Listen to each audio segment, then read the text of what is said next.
They say home is where the heart is. In this series, it's been where the wins are. The King trying to reverse course and take a lead in the series, put himself a game away from yet another final. But in Boston, they do have some hope. That's because they have been winning at home over and over and over again, including the first two in this series. Jason Tatum and company hoping to get ahead. We get you set on Game Time right now.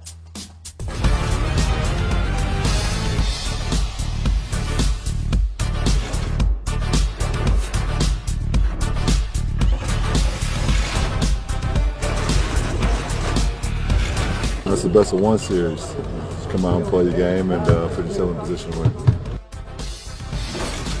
All right, best of one series or not, regardless, we're pretty excited about what happens tonight, and we're just sitting here, 90 minutes away. Welcome to Game Time, the playoff edition here in our studios in Atlanta.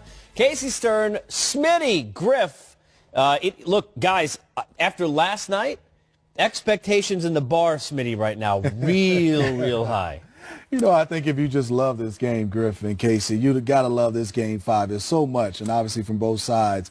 To me, I'm looking for the adjustments from the coaches and how does some of these young guys perform on a big stage. And obviously, can LeBron still have his dominance in big games at the Garden? So I'm looking, I'm dating myself saying at the Garden. Well, and which Garden? No, not the Garden. Not the Garden. Yeah, okay. Right. Thank you. At least we know that one's in New York.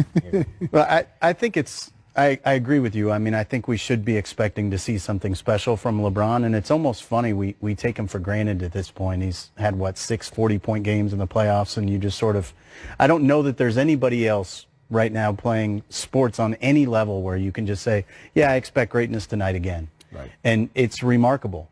And I think with the exception of the post-concussion period of time of Game 2, because there's no way he was in his right mind for that second half of that game.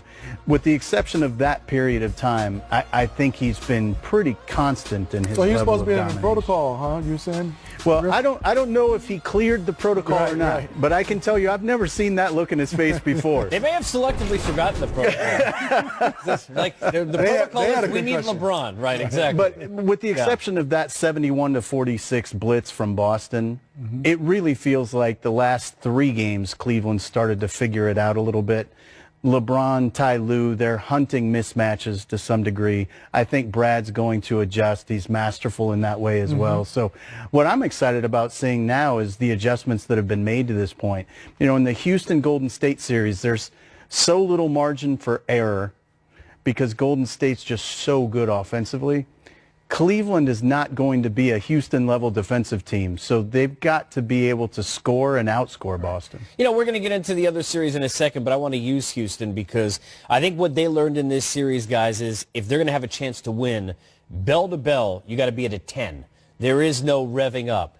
To me, it seems like Boston has tried to kind of feel themselves out in the last couple of games. It's got them in trouble. If you really go second quarter on after they were down double digits, it was kind of even the rest of the way. They got it down all the way to 7-8 points at some point early in the fourth quarter, but they got so far behind the 8 ball. Are we going to see the Boston we saw in the first 2 games now, Smitty, where from jump, they look like a team ready to win? You know, obviously, if you're the Boston Celtics and any team, you want somebody to stand out and have one of those games. But I think just from a standpoint of adjustments, I thought T. Lue going bigger with Tristan Thompson, just like Griff said, hunting the mismatch with Terry Rozier. He's not a bad defender.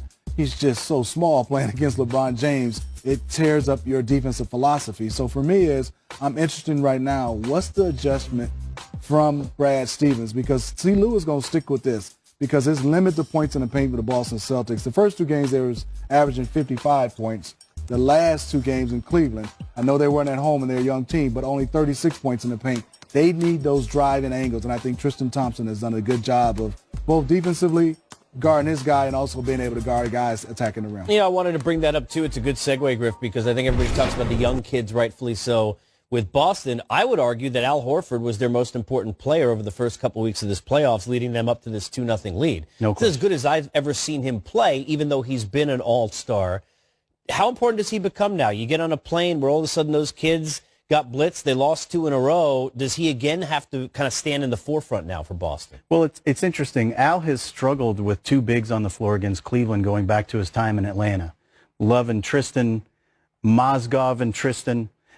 anytime they've got two bigs on the court when Al's there, they've really been attacking Al. And I think one of the big reasons for that is Al is an incredible defender in space. He's going to be their best help defender.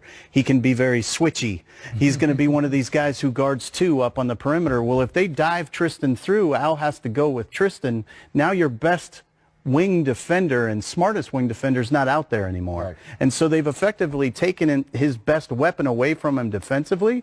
And then on the offensive end, because they're keeping big bodies there, he's not able to bully a smaller player when a team likes to play small ball. So I think from a matchup perspective and style making a fight, the two bigs is critical. And the trust level that LeBron has in Tristan and Kevin is epically important. You know, on the other side, we're going to get into a lot about last night's game, including that last play, which we'll dissect later. So we'll leave that for now. I want to talk about Houston because I think a lot of times what happens is we always embrace the negative. It is the era of social media, right? So what does everybody talk about? Wow, Golden State didn't do this, that. Let's start with what Houston did. We were talking about this in the meeting earlier. Have you ever seen a Mike D'Antoni team play with more defensive effort than you saw in the fourth quarter? No, I have not. And I think that's a testament to the P.J. Tuckers, the Chris Pauls. Guys are defensive-minded and also tough.